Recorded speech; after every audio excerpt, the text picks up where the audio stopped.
예배 자리에 나오신 여러분들 환영합니다. 이번 주에 태풍도 있었고 또 여러 가지 어려운 일들도 많았는데요. 그래도 이렇게 얼굴 볼 수 있고 하나님 전에 나와서 예배 드릴 수 있게 하심을 감사드립니다. 우리 좌우에 계신 분, 앞뒤에 계신 분들 얼굴 보면서 우리 함께 인사하도록 하겠습니다. 한 주 동안 수고 많으셨습니다. 한 주 동안 수고 많으셨습니다. 오늘 기도의 자리 통해서 하나님 만나고 가실 수 있는 저와 여러분들이 되실 수 있으셨으면 좋겠습니다. 우리 청년들은요 지금 밥 먹고 있을 겁니다. 9시에 집회라 그랬거든요.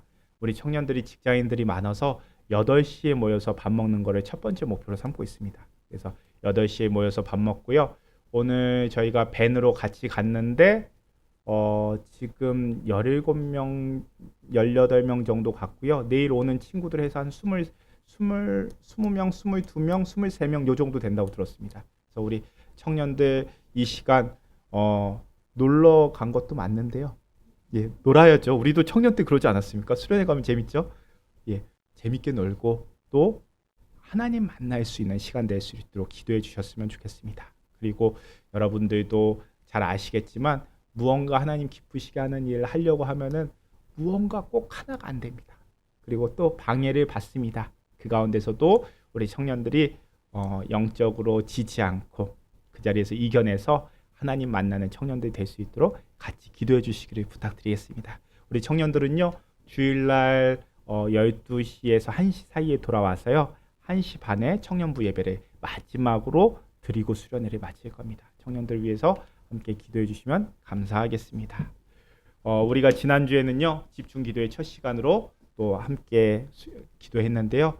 기도 가운데 주님께서 주시는 음성이 있을 거고요. 또 그 마음이 있을 겁니다. 그 마음 붙잡고 남은 올 한 해를 이겨내실 수 있으셨으면 좋겠습니다. 우리는 다시 에베소서로 돌아왔습니다. 우리 에베소서 아무 생각 없이 에베소서 묵상하기 시작했는데 벌써 한 8달, 9달이 지난 것 같습니다.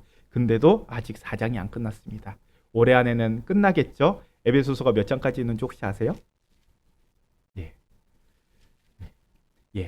6장까지 있습니다. 끝날까요? 올해 안에? 하나님만 아시겠죠? 자, 우리도 오늘 4장 함께 묵상하도록 하겠습니다. 4장에서 무엇 이야기하고 있냐면요.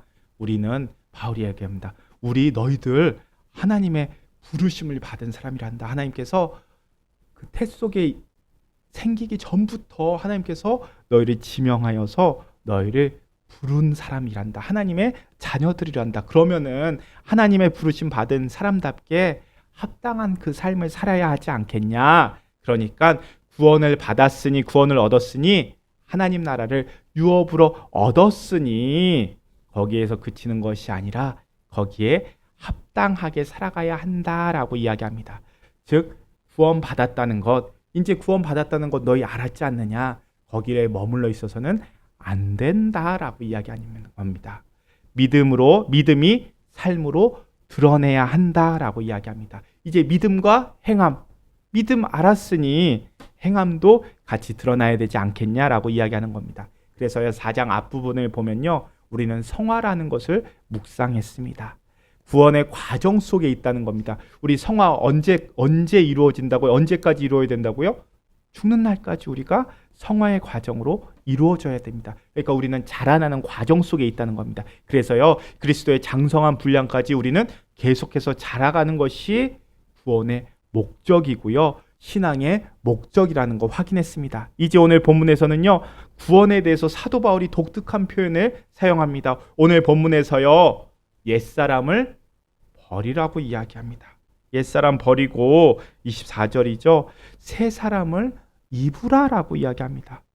사람을요. 옷에 비유합니다. 구원받은 것을 옷에 비유합니다. 예수님 믿기 전에 옛사람, 예수님을 믿고 난 후에는 새 사람 이렇게 비유하는 겁니다. 오늘 말씀 22절 같이 읽어볼까요? 22절입니다. 너희는 유혹의 욕심을 따라 썩어져가는 구습을 따르는 옛사람을 벗어버리고 너희는 유혹의 욕심을 따라서 썩어져가는 구습을 따르는 옛사람을 어떻게 하라고요? 벗어버리라고 이야기합니다. 이 말은요. 누가 할 수 있다는 겁니까? 내가 해야 된다는 겁니다. 내가 어떻게 해야 된다고요? 내가 벗어야 한다는 겁니다. 그러니까 누가 벗겨줄 수 있거나 누가 대신 벗을 수 있는 것이 아니다라는 겁니다. 누가 해야 된다고요? 내가 직접 벗어야 된다는 겁니다. 저절로 벗겨지지 않는다는 겁니다. 옛사람의 그런 죄된 모습들 저절로 벗겨지는 것 아니다라고 이야기하는 겁니다. 성령 충만 받고요. 우리가 기도에 참석해서 우리 청년들이 수련에 참석해서요. 예수님을 인격적으로 만나요. 그럼 저절로 옛사람이 벗겨지는가? 아니다라는 겁니다. 이제 성화의 가정으로 나아가는 우리들이 벗어야 하는 옛사람의 옷 벗을 수 있어야 된다는 겁니다. 그래서요, 우리가 2주 전이라서 잘 기억은 나시지 않겠지만 옛사람의 옷에 대해서 지난 시간에 살펴봤습니다. 혹시 기억나시나요? 첫 번째, 허망한 것. 두 번째는요, 지각 없는 모습. 세 번째, 총명 없는 모습. 그러니까 무지한 거. 네 번째, 굳어진 마음이요. 순종할 수 없게 이미 단단해져 버린, 굳어져 버린 마음. 이 네 가지 옷을 벗어 버려야 된다라고 이야기합니다. 계속해서요, 우리가 벗어 버려야 할 모습들 우리가 살펴보도록 하겠습니다. 다섯 번째로요, 다섯 번째 옛 옷에 대해서 18절 말씀을 우리가 함께 읽도록 하겠습니다. 18절입니다. 그들의 총명이 어두워지고 그들 가운데 있는 무지함과 그들의 마음이 굳어짐으로 말미암아 하나님의 생명에서 떠나 있도다. 하나님의 생명에서 떠나 있도다. 한마디로 무슨 말입니까? 생명에서 떠나 있습니다. 생명이 없는 것은 죽어 있다는 겁니다. 생명에서 떠나 있는 것은 죽은 것과 마찬가지죠. 그러니까 죽은 자의 옷을 입고 있다는 겁니다.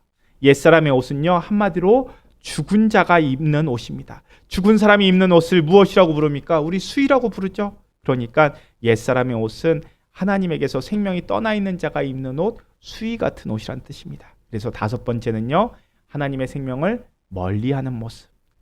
지금 너희가 뭘 입고 있느냐?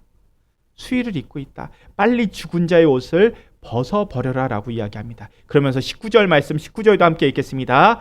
그들이 감각 없는 자가 되어 자신의 방임하여 모든 더러운 것을 욕심으로 행하되. 자, 19절에서는요, 감각이 없다라고 이야기합니다. 그러니까 옛사람의 옷의 여섯 번째는요, 감각이 없는 자가 된다는 겁니다. 감각이 없다는 것은요, 인지하지 못하는 겁니다. 우리가 자극을 받아도 반응하지 않는다는 겁니다. 인풋이 들어와도요, 아웃풋이 없는 겁니다. 그러니까 신앙생활을 하는데, 믿음 생활을 하는데 반응이 없습니다. 우리가 뜨거운 물이 닿으면요, 뜨거워, 피할 수 있어야 되고요. 차가운 물이 닿으면은 차가워. 그래서 뜨거운 물도 좀 섞고 그래야 되는데 반응이 없습니다. 사고가 멈춘 겁니다. 내가 이런 모습으로 살아도 되는지 사고하지 못합니다. 감각이 없으니 사고하지 못하고요. 사고를 하지 못하니, 생각을 하지 못하니 방향을 잃어버리고 또 목적을 잃어버리게 됩니다. 저희 외할머니가요, 90이 넘으셨거든요. 치매가 왔습니다. 이전에 외할머니 댁에 가면요, 저 외할머니 밥 먹고 자랐습니다. 그런데요, 한 5년 전인가 4년 전인가 외할머니 댁에 갔는데 손주 왔다고 밥을 해주십니다. 그런데 맛이 없습니다. 그렇죠? 국은 짜고 냉장고에 있는 반찬이 쉬었는지를 모르십니다. 왜 그럴까요? 감각을 잃어버리신 겁니다. 그래서요, 반응을 못합니다. 짜면 물을 넣어서 간을 좀 풀어줘야 되고요. 그리고 쉬었으면요, 상했으면은 빼서 버려야 됩니다. 그런데요, 쉬었는데도 쉰지 모르고요, 상했다는 것을 느끼지 못하니 버리지도 못합니다. 그러니 무엇을 해야 할지도 못합니다. 마찬가지입니다. 영적 치매에 걸리면요, 내 영적 상태에 대해서 무감각해지고요, 내가 무엇을 해야 될지도 모릅니다. 목적과 방향을 잃어버리게 된다는 겁니다. 삶에서 목적과 방향을 잃어버리게 된다면요, 우리가 무엇만 생각하게 될까요? 현실만 생각하는 겁니다. 지금 내 배에 부른 것만 생각하는 겁니다. 어린 아이들이 그렇지 않습니까? 어린 아이들 아직 어떤 목적이 없습니다. 그런데 그런 아가들이요, 언제 옵니까? 지금 내가 배고프면, 지금 내가 불편하면 옵니다. 내가 지금 불편한 것만 없다면요, 만족합니다. 옛사람의 모습이 바로 그런 모습이라는 겁니다. 우리가 에베소서 묵상한 지 벌써 이제 8개월, 9개월 지났는데요. 그러니 우리가 이제 에베소서를 읽으면서 우리의 기도 제목이 바뀌어야 하고요, 신앙의 목적이 바뀌어야 하고요, 신앙의 수준이 바뀌어야 한다는 것을 묵상했습니다. 그렇게 에베소서를 우리가 함께 묵상하면서요, 우리가 감각이 없고 생각이 없다면 신앙생활 오래 해도요, 그 자리에서 계속해서 맴돌게 됩니다. 같은 자리에서 계속 있게 됩니다. 그런데 우리가 이렇게 말씀을 공부하고 말씀을 읽고 하나님의 은혜를 구하게 될 때 우리가 어떻게 해야 되는가 생각할 수 있어야 된다는 겁니다. 무엇을 해야 될지 우리가 방향을 찾고 생각할 수 있어야 된다는 겁니다. 기도할 때요, 무엇을 놓고 기도해야 합니까? 정말 기도해야 될 것이 무엇인가? 내가 중언부언 항상 하는 기도 제목 말고 내가 무엇을 위해서 기도해야 되는가 생각해야 된다는 겁니다. 에베소서 말씀에서 우리가 3장에서 확인했습니다. 사도 바울이요 기도합니다. 중보 기도합니다. 사도 바울이 무엇을 위해서 기도했는지 기억나시나요? 우리 한 장만 넘겨서 3장 15절 16절 다시 한번 읽어보겠습니다. 3장 15절 16절입니다. 이름을 주신 아버지 앞에 무릎을 꿇고 비노니 그의 영광의 풍성함을 따라 그의 성령으로 말미암아 너희 속사람을 능력으로 강건하게 하시오며. 자, 사도 바울 지금 어디에 갇혀 있습니까? 감옥에 갇혀 있는 겁니다. 감옥에 갇혀 있으면서도요, 바울이 노년에 바울이 갇혀 있으면서도 기도하는 거 쉬지 않았습니다. 무엇을 위해서 기도합니까? 바울의 기도는요, 하나님 나 좀 감옥에서 빼내 주십시오. 내가 말년에 지금 무엇하고 있는 겁니까? 도대체 제가 뭘 잘못했습니까? 이런 기도 아닙니다. 그럼 어떤 기도를 합니까? 내 이 속사람이 능력으로 강건하게 하여 주옵소서. 또 나뿐만 아니라 이 에베소 교회 교인들 속사람이 강건하게 하여 주옵소서. 이렇게 사도 바울의 기도의 수준이 다른 겁니다. 바울이 감옥에 있으면서도 또 뭐라고 기도하고 고백하냐면요, 우리 한 장 더 앞으로 넘겨서 2장 10절을 함께 읽겠습니다. 2장 10절입니다. 우리는 그가 만드신 바라 그리스도 예수 안에서 선한 일을 위하여 지으심을 받은 한지 이 일은 하나님이 전에 예비하사 우리로 그 가운데서 행하게 하려 하심이니라. 자, 우리는 그가 만드신 바라라고 고백합니다. 그러니까 우리는 누구의 작품입니까? 하나님의 작품입니다. 하나님께서 만드신 바입니다. 그런데 우리는요, 완성된 것이 아닙니다.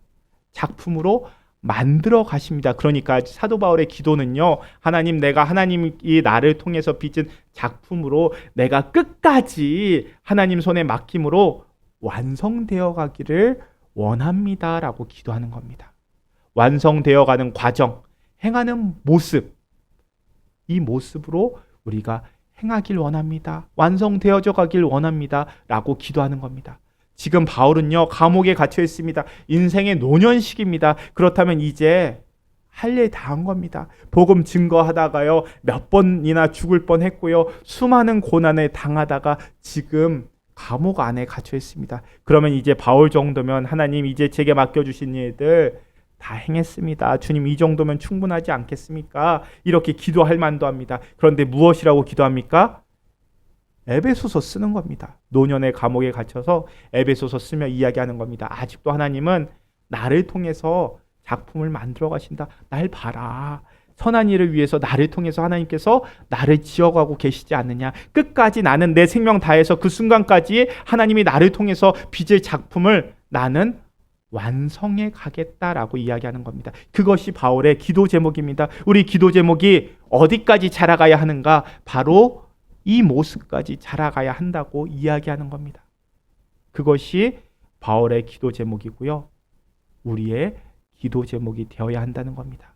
바울의 모습까지, 아니 바울의 모습 넘어 자라갈 수 있어야 한다는 것, 계속해서 바울이요 자기 모습 보여주면서 기도를 보여주면서 이야기하는 겁니다.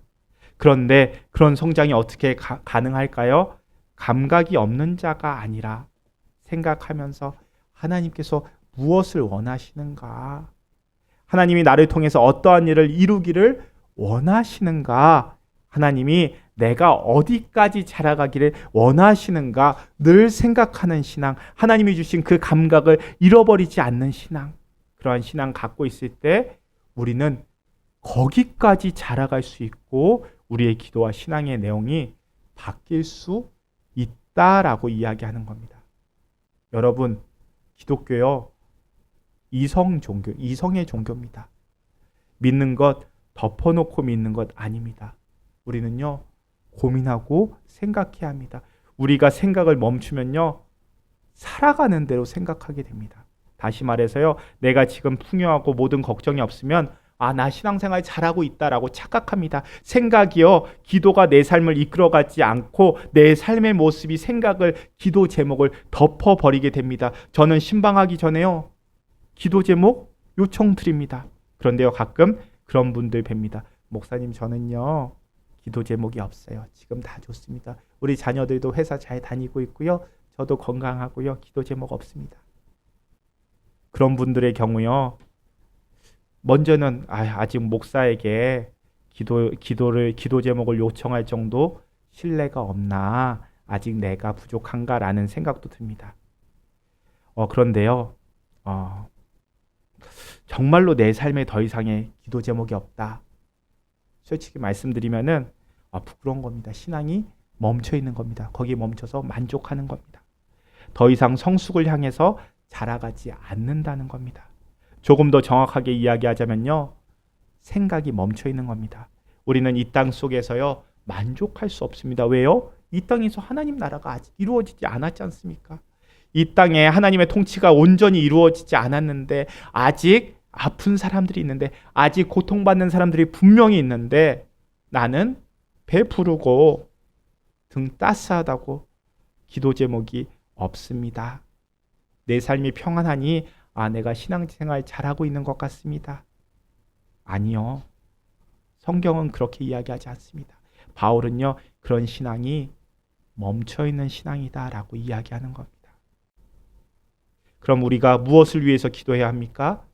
바울은요, 그리스도의 장성한 분량, 하나님께서 나를 지으신 그 목적대로 지어져 가는데, 우리의 신앙의 목적, 기도의 제목을 거기까지 두어야 한다라고 설명해 주는 겁니다.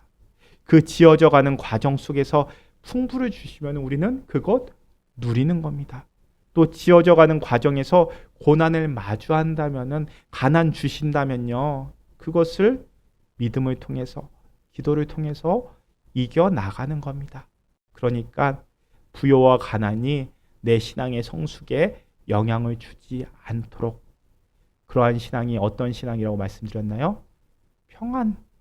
평안이라고 말씀드렸지 않습니까? 그렇게 평안을 이루는 영적 감각을 키워나가면서 신앙생활 하라는 겁니다.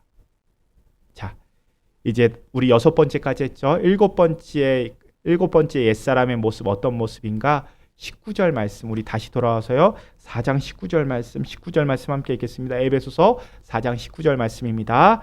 그들이 감각 없는 자가 되어 자신의 방탕에 방임하여 모든 더러운 것으로 욕심으로 행하되. 자, 7번째 옛사람의 옷은요, 방탕의 방임입니다. 방탕이라고 하는 것은 무엇이냐면요, 하나님이 주신 인생을 하나님을 위해서 하나도 사용하지 않는 것이 방탕입니다. 그리고요, 그것을 알면서도 모른 척하는 것, 방임입니다. 그러니까 하나님을 위해서 하나님의 목적과 상관없이 내 마음대로 살면서 인생을 허비하는 것, 나는 성공했다라고 말할 수 있고, 나는 사업을 이만큼 이루었다라고 말할 수 있고, 가정도 이만큼 이루었다고 말할 수 있지만, 그것이 하나님과 전혀 상관이 없으면 그것은 방탕한 것이고요, 방탕한 것을 방임한 것이 된다라는 겁니다. 그러니까 그러한 신앙에는 뭐가 없는가? 열매가 없다라고 이야기하는 겁니다. 그것이 바로 옛사람의 신앙의 모습이라는 겁니다. 그리고 이제 드디어 마지막 8번째입니다. 우리 19절 말씀 다시 한번 읽겠습니다. 그들이 감각 없는 자가 되어 자신을 방탕에 방임하여 모든 더러운 것을 욕심으로 행하되. 모든 더러운 것을 무엇으로 행한다고요? 더러운 것에 욕심이 있다는 것입니다. 그러니까 악을 향해서 빨리 달려간다는 겁니다. 죄로 달려간다는 겁니다. 그것을 이야기하는 겁니다. 잘못된 소원, 그 소원에 불이 붙은 것을 이야기합니다. 빨리 악으로 달려가는 것. 우리가 세상에 이렇게 휩쓸려 살다 보면요, 악으로 빨리 달려갈 때가 있습니다. 예를 들어 볼게요. 하나님께서 100명이 먹을 수 있도록 빵 100개를 준비해 주셨습니다. 한 사람이 하나씩 먹을 수 있도록 준비해 주셨습니다. 그런데 어떤 사람이요, 하나 집는 척 하면서 2개를 슬쩍 집어가는 겁니다. 그런데요, 그걸 내가 옆에서 목격합니다. 그 모습을 본 나는 2개 집어도 괜찮네 하면서 몇 개를 짚을까요? 몇 개 짚을까요? 예, 제가 2개만 짚었겠습니까? 3개 짚고 4개 짚어갑니다. 그럼 이제 누군가 1명이, 2명이, 3명이 굶어야 합니다. 그런데 우리는요, 앞에서 2개 짚는 모습 보면서 나는 2개, 3개 짚어도 괜찮겠구나. 그리고 내 모습을 본 사람은요, 또 나보다 더 많은 것을 집어갑니다. 그렇게요, 죄는 가속이 붙습니다. 그리고 그 결과 못 먹는 사람, 굶는 사람이 생겨납니다. 그런 죄의 가속도가 우리의 옛사람의 모습이라는 겁니다. 더러운 곳에 욕심을 행하고 더러운 것에 빨리 달려가는 것. 그런 옛사람의 모습을 빨리 벗어버려야 된다라고 이야기하는 겁니다. 그것을 22절에서 이야기합니다. 우리 22절 말씀 함께 읽겠습니다. 너희는 유혹의 욕심을 따라 썩어져가는 구습을 따르는 옛사람을 벗어버리고. 자, 그런 우리의 모습이 유혹의 욕심을 따라 썩어져가는 구습이다라고 설명합니다. 유혹의 욕심에 따라. 그러면서 이제 이러한 모습들이 옛사람의 모습이다라고 사도 바울이 옛사람의 모습을 아주 적나라하게 이야기하는 겁니다. 그러면서 20절에서 뭐라고 이야기하냐면요, 20절 함께 읽겠습니다. 오직 너희는 그리스도를 그같이 배우지 아니하였노라. 그같이 배우지 아니하였다라고 이야기합니다. 그러니까 바울이 이야기하는 겁니다. 내가 너희에게 가르쳐준 복음, 너희에게 전해준 복음, 그거 아니다. 그리스도를 닮아간다는 것이 옛사람의 모습이 아니다. 너희가 아직 예수님을 배우지 못한 것이다 라고 이야기하는 겁니다. 그러니 이제 새 사람을 입으라. 그런데 새 사람의 특징이 무엇이냐 이야기하기 전에 우리가 살펴본 것처럼 옛사람의 잘못된 모습, 추악한 모습을 먼저 보여주는 겁니다. 그리고 이것이 바로 우리의 모습이고 옛사람의 모습이다. 이런 추악한 옛사람의 옷을, 이 옛사람을 다시 입을 것이냐, 이렇게 추악한 옛사람 다시 입을 것이냐, 옛사람 빨리 벗어버리고 새 사람 입어라 라고 이야기하는 겁니다. 왜 그럴까요? 옛사람을 입는다는 것은요, 죽음으로 나아가는 길이기 때문입니다. 생명의 삶을 살아가라. 옛사람 벗어버리고 새 사람을 입고 생명으로 살아가라라는 겁니다. 이제 옛사람의 그 추악한 모습 다 보여주고 이제 참된 그리스도인으로 살아가라고 이야기하면서 2가지를 더 이야기합니다. 먼저 옛사람의 옷을 벗으라라고 이야기합니다. 벗은 다음에 입는 겁니다. 벗지 않고 입으면요, 둘 다 더러워지는 겁니다. 우리가 새 사람의 옷을 입기 위해서 어떻게 해야 되는가? 먼저 옛사람의 옷 8가지 그 모습, 이 모든 죄악의 모습 보여주면서 이제는 이러한 모습들 벗어버려라 라고 이야기합니다. 그런데요, 이 모습이요, 이미 내 몸의 일부가 되었습니다. 죄가 내 몸의 일부가 되었고 이 옷이 마치 문신처럼 내 몸에 쫙 달라붙어 있습니다. 한번 입으면요, 벗기가 어렵습니다. 어떻게 해야 되는가? 그래서 날마다 벗어야 되는 겁니다. 벗었다 할지라도 나도 모르게 그 죄의 습성이 남아 있습니다. 그러면 어떻게 해야 될까요? 깨닫는 순간 빨리빨리 회개해야 되는 겁니다. 저는요, 솔직히요, 집에서요, 설거지 잘 안 합니다. 예, 잘할 것 같죠? 안 합니다. 그런데요, 제가 밥을 먹으면요, 다른 건 몰라도 식기를 싱크대에 갖다 놓고 물은 부어 놓습니다. 그쵸? 아닌가요? 물은 이렇게 쭈르륵 따라서 부어 놓습니다. 왜요? 그릇에 제가 설거지 해보니까요, 말라 버리면은 들러붙어서 설거지가 너무 힘듭니다. 그래서 제가 양심껏 설거지는 안 해도 불려는 놓습니다. 마찬가지입니다. 죄도요, 묵은 죄, 말라서 들러붙은 죄 한 번에 안 떨어집니다. 옛사람이 옷이요, 자꾸 들러붙고 그냥 물로 한 번 씻어도요, 절대 안 떨어집니다. 그래서 먹자마자 설거지 하듯이 빨리 회개하는 것, 죄를 인지하고 회개하는 것이 중요합니다.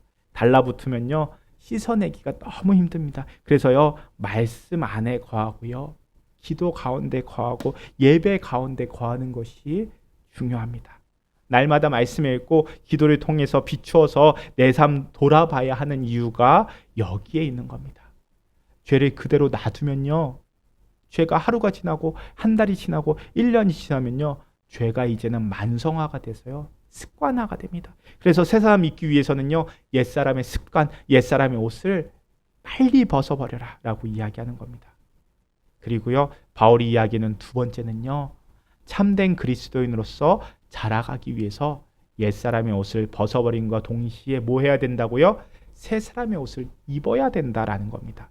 벗는 데서 끝나면 안 됩니다. 벗음과 동시에 입어야 합니다. 벗고 안 입으면 부끄럽죠. 수치가 있죠. 벗음과 동시에 입어야 된다는 겁니다. 그러니까 내가 어떤 게으름의 죄를 벗어버리기 위해서 안 게을러져야지 하는 것이 아니라 게으름의 시간에 게으름을 벗어버린 그 자리에 다른 것으로 채우는 겁니다. 선한 시간으로, 말씀을 읽고 기도하는 시간으로, 하나님을 위해 헌신하는 시간으로 채우는 겁니다. 그게 옛사람을 벗음과 동시에 새 사람을 입는 겁니다. 이해가 되십니까? 벗고 아무것도 안 하면요, 그 사이에 다시 죄가 또 쌓이게 됩니다. 벗음과 동시에 입어야 됩니다. 그래서요, 우리 23절 말씀, 23절을 함께 읽을게요. 23절입니다. 오직 너희의 심령이 새롭게 되어. 자, 벗음과 동시에 입음으로 심령이 새롭게 되어야 한다라고 이야기합니다. 행동이 새로워지는 것이 아니라 심령이 새로워져야 된다라고 하는 겁니다. 그러면서요, 24절도 함께 읽겠습니다. 하나님을 따라 의와 진리의 거룩함으로 지으심을 받은 새 사람을 입으라. 하나님을 따라서요, 새 사람 입으라고 이야기합니다. 하나님을 따라서, 그러니까 하나님의 모습을 따라서 의와 진리의 거룩함으로 지으심을 받은 새 사람을 입어야 된다라고 이야기합니다. 자, 우리요, 조금 멀지만 마지막으로 갈라디아서 3장 27절 한번 찾아보도록 하겠습니다. 갈라디아서 3장 27절입니다. 갈라디아서 조금 앞에 있고요. 에베소서 앞에 있고요. 자, 갈라디아서 약자 뭘까요? 갈입니다. 갈라디아서 3장 27절. 자, 제가 가진 성경은 305쪽이고요. 갈라디아서 3장 27절입니다. 찾으셨나요? 네, 갈라디아서 3장 27절입니다. 에베소서 바로 앞에 있습니다. 갈라디아서 3장 27절 찾으셨죠? 우리가 함께 읽도록 하겠습니다. 누구든지 그리스도와 합하기 위하여 세례받은 자는 그리스도의 옷을 입었느니라. 우리 다시 한번 읽겠습니다. 누구든지 그리스도와 합하기 위하여 세례를 받은 자는 그리스도로 옷 입었느니라. 자, 세례를 받아서 하나님의 자녀가 된 자들은 무엇으로 옷을 입었다고요? 그리스도로 옷을 입었다고 합니다. 우리는요, 그리스도로 옷 입은 자라는 것을 잊지 마시기 바랍니다. 그리스도의 옷에 대해서는요, 다음 주에 함께 묵상하도록 하겠습니다. 다음 주로도 안 끝날 것 같아서 2주 더 함께 보도록 하겠습니다. 자, 정리합니다. 우리는요, 2주간 옛사람의 옷에 대해서 살펴봤습니다. 첫 번째는 허망한 것, 허망. 두 번째는요, 지각 없는 모습. 세 번째, 총명 없는 모습, 그러니까 무지함. 네 번째는요, 굳어진 마음, 순종할 수 없게 만드는 굳은 마음. 그리고 다섯 번째는요, 하나님의 생명을 멀리하는 마음. 여섯 번째는요, 감각 없는 모습. 일곱 번째는요, 방탕의 방임. 그리고 마지막 여덟 번째는요, 더러운 것에 대한 욕심입니다. 예. 혹시 적는 분 계시면 적지 않으셔도 괜찮습니다. 우리 읽어본 성경 그대로 다 나옵니다. 자, 혹시 나는 이 8가지 가운데 하나도 속하지 않는다. 신앙생활 정말 잘하고 계시는 겁니다. 그런데요, 우리는 자기의 의를 드러내기 위해서 이 말씀을 묵상하는 것이 아니라 돌아보기 위해서, 신앙의 성숙을 점검하기 위해서 우리가 이 말씀 묵상하는 겁니다. 그러니 나를 정확히 돌아보시고 알면 벗을 수 있습니다. 그렇죠? 뭐가 잘못되는지 알아야지 고칠 수 있죠. 물론 의지가 중요합니다. 하지만 알아야 벗을 수 있습니다. 모르면 벗을 수가 없습니다. 이 죄가 내 몸의 일부가 되고 또 이 죄가 내 습관의 일부가 되기 전에 빨리 벗어버릴 수 있기를 바랍니다. 눌러붙기 전에요. 이 죄가 내 몸의 일부가 되고 이 죄가 내 몸의 습관이 되면요, 벗어버리기 힘듭니다. 그래서 우리는요, 끊임없이 죄와 싸워야 합니다. 부디 남편과 싸우지 마시고 자녀와 싸우지 마시고 죄와 싸우시기를 바랍니다. 히브리서가 이야기하죠. 너희는 죄와 싸우되 아직 피 흘리기까지 싸우지 않았다라고 이야기합니다. 죄와 싸워서 옛사람의 옷을 벗어버리는 처절한 싸움으로 그리스도의 장성한 분량까지 하나님께서 우리 빚어가기를 원하시는 그 모습까지 자라갈 수 있는 저와 여러분들 우리 제일교회 한 사람 한 사람이 될 수 있기를 축원합니다.